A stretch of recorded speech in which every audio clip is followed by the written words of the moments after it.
السلام علیکم ورحمۃ اللہ وبرکاتہ۔ امید کرتا ہوں آپ سب احباب خیریت سے ہوں گے۔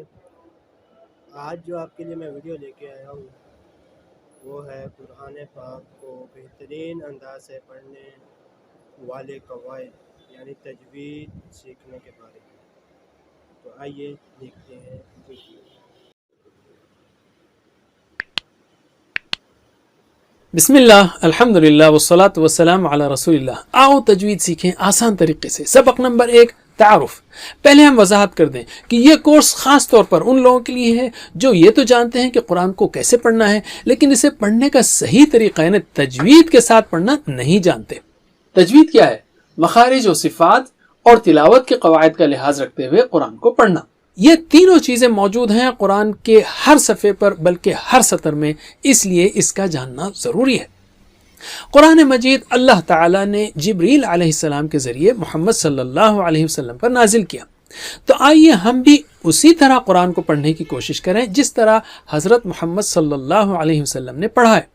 تجوید سے ہم یہ کام کر سکتے ہیں انشاءاللہ۔ اللہ کے رسول صلی اللہ علیہ وسلم نے فرمایا، جو شخص قرآن کو اچھی آواز سے نہ پڑھے، خوش الحانی یعنی اچھی آواز سے نہ پڑھے، وہ ہم میں سے نہیں ہے۔ استغفر اللہ او کما قال صلی اللہ علیہ وسلم۔ یاد رکھیے، اچھی آواز سے پڑھنا کافی نہیں ہے اگر حروف کے مخارج صحیح نہ ہوں، حروف کی صفات درست ادا نہ ہوں اور تجوید کے قواعد میں غلطیاں ہوں۔ مثلا مخارج کو لیتے ہیں، واللہ علیم، اگر کوئی اس کو اس طرح پڑھے واللہ علیم تو مطلب ہوگا، علیم کا مطلب اللہ جاننے والا ہے، علیم یعنی اللہ دردناک ہے۔ استغفر اللہ، کتنی بڑی غلطی ہو گئی۔ صفات میں غلطی ہو سکتی، جیسے اللہ اکبر ہے، اس کو اگر کوئی پڑھے اللہ اکبر، یہ اچھا نہیں لگتا، یہ جو ہے نا عربک نہیں ہے۔ قواعد میں غلطی ہو، جیسے خلقنا، اس کے بجائے کوئی اس کو خلقنا پڑھے تو معنوں میں زبردست تبدیلی آ جاتی ہے، بالکل الٹ پلٹ ہو جاتا ہے۔ خلقنا یعنی ہم نے پیدا کیا، خلقنا ان عورتوں نے پیدا کیا، بالکل ہی مطلب کی جان ہی نکل گئی۔ تلاوت کے دوران ہم سے غلطیاں اس لیے ہوتی ہیں کہ ہم نے اسے صحیح طریقے سے نہیں سیکھا یا نہیں سکھایا گیا، اور مادری زبان جیسے اردو کا اثر ہے اس میں، یا تجوید کا پتہ ہی نہیں چل سکا یا سیکھا ہی نہیں۔ تو ہمارے اس کورس کے مقاصد ہیں قرآن مجید کو تجوید کے ساتھ پڑھنے میں آپ کی مدد کرنا، تجوید کے بنیادی قواعد ان کی اہمیت کو بتاتے ہوئے سکھانا، ساتھ ہی یہ بتانے کی کوشش کرنا کہ یہ قواعد کیوں اہم ہیں، اور بار بار آنے والے الفاظ کے ذریعے ان قواعد کی مشق کرنا۔ سارے اسباق میں ہم 350 الفاظ کی مشق کریں گے جو قرآن کریم میں تقریباً 40,000 بار آتے ہیں، کم و بیش 50%۔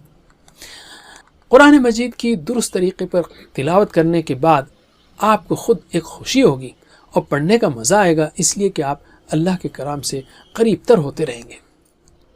کیا تجوید اتنے کم وقت میں سیکھنا ممکن ہے؟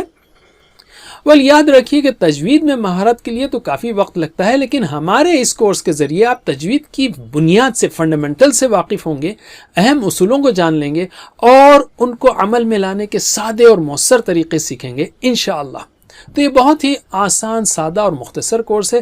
صرف 3 سے 5 منٹ کے اسباق کے ذریعے ہم اس کو مکمل کریں گے، تو شیطان کو ہرگز یہ کہنے کا موقع نہ دیجیے کہ آپ مشغول ہیں۔ اللہ سے دعا ہے کہ ہمیں قرآن مجید کی تلاوت کرنے، سمجھنے، عمل کرنے، پہنچانے کی توفیق دے۔ جزاکم اللہ خیر، والسلام علیکم ورحمۃ اللہ وبرکاتہ۔ Please visit understandquran.com for our courses on Read Al-Quran, Learn Tajweed and Understand Al-Quran, and for one-to-one learning. جزاکم اللہ خیر، والسلام علیکم۔